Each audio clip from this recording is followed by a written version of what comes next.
He's been called the web slinger, the wall crawler, the webhead, but he's best known as your friendly neighborhood Spider-Man. Hey, you guys.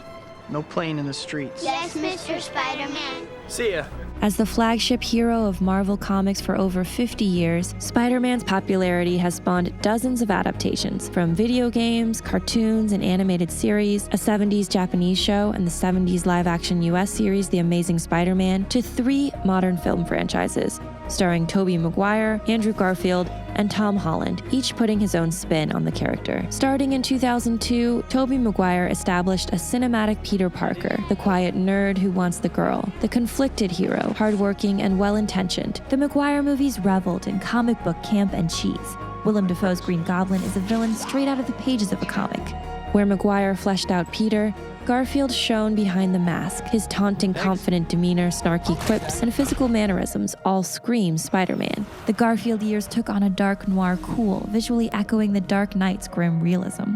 Holland's version combines elements of both the battle banter and the Peter Parker optimism, while newly capturing the uncertainty and inexperience of youth. Well, I could have stuck the landing a little better. It's just a new suit. Homecoming builds on Garfield's snark, but is less dark and depressive, setting Peter in an interconnected Marvel world where he's the fanboy aspiring to be like the larger-than-life heroes he meets. To become an Avenger, are there like trials or an interview? Just don't do anything I would do.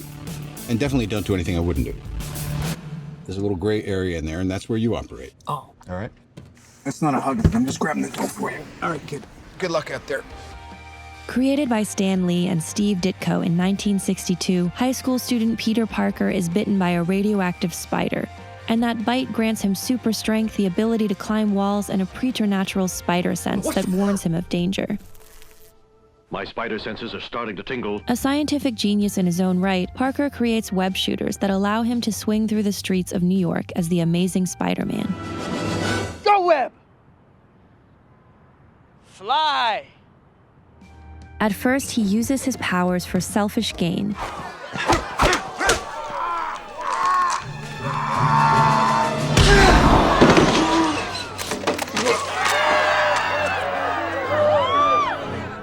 But the key moment of change occurs after Parker allows a thief to escape from the scene of a crime. That same thief murders his beloved Uncle Ben. In that moment, Peter vows to use his powers to help others, guided by Ben's iconic words. With great power comes great responsibility. Spider-Man becomes a hero with an unwavering moral code. Protecting innocent people from bad guys. Protect all life, even if it comes at great personal cost. There's a kid stuck on the second floor.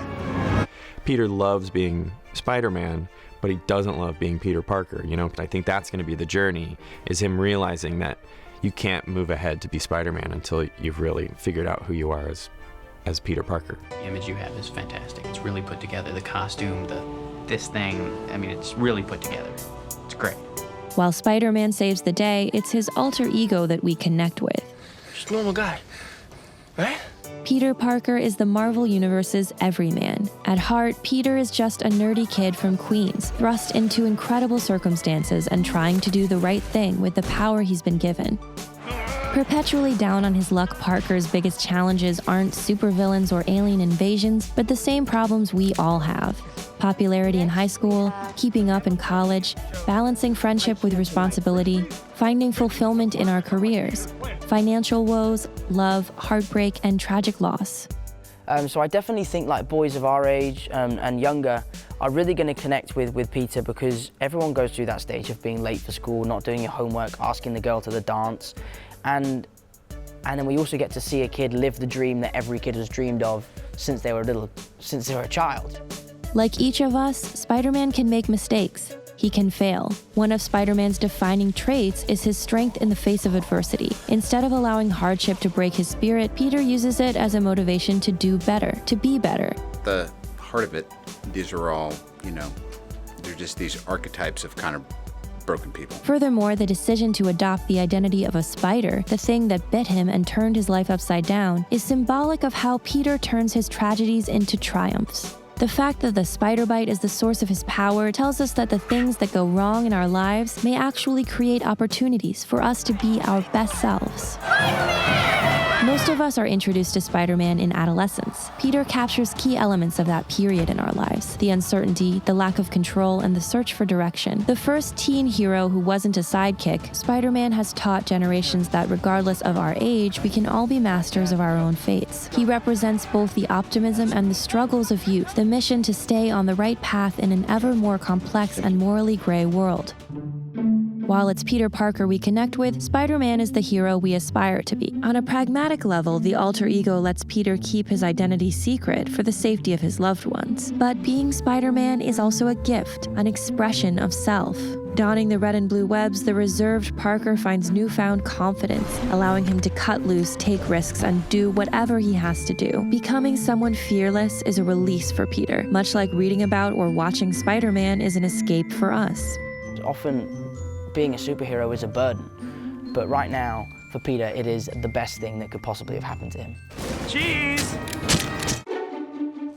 Humor is at the core of Spider-Man's character. To the chagrin of enemies and allies alike, Spidey's known for making rapid-fire jokes and sarcastic observations, even in the heat of battle. I've been in a fight before, but there's usually not this much talking. All right, sorry. His trademark quips express the freedom and joy Peter feels in becoming Spider-Man. I'm the sheriff around these They're parts. also another weapon, does not obey the laws of physics at all. a distraction to his enemies, and a coping mechanism for ordinary Peter to deal with the extraordinary things he encounters. You have a metal arm?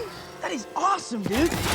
Amongst the sea of dark and brooding heroes that have come to dominate today's superhero landscape, Spidey's lighthearted wit is a beacon of light and color. In fact, the new bar for superhero humor, Deadpool, was himself partly inspired by Spider-Man, and Spider-Man Homecoming channels this Deadpool-esque version of Spider-Man, even in the poster, which reminds us of Deadpool's lounging stance. Spider-Man's supporting cast are indispensable to his mythos. His adoptive mother figure, kindly Aunt May, loudmouth newspaper editor J. Jonah Jameson, Genius. What, are you looking for a raise? Get out. best friend Harry Osborn, and of course, his love interests, kind-hearted and brilliant Gwen Stacy, and girl next door, Mary Jane Watson. Peter finds strength in his friends and family, and when he fights for them. Yeah.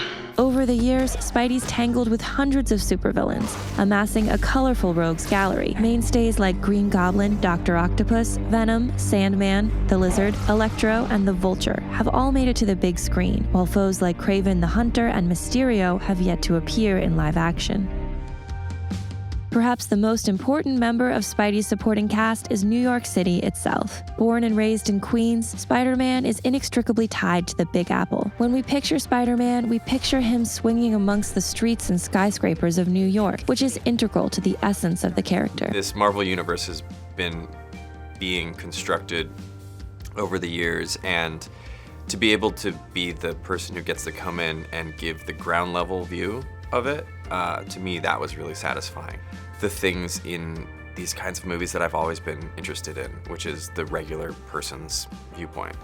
Where heroes like the Avengers may seem to tower above us, Spider-Man is one of us. In him, we see the potential for our best selves. But for the lack of a radioactive spider bite, any one of us could be Spider-Man.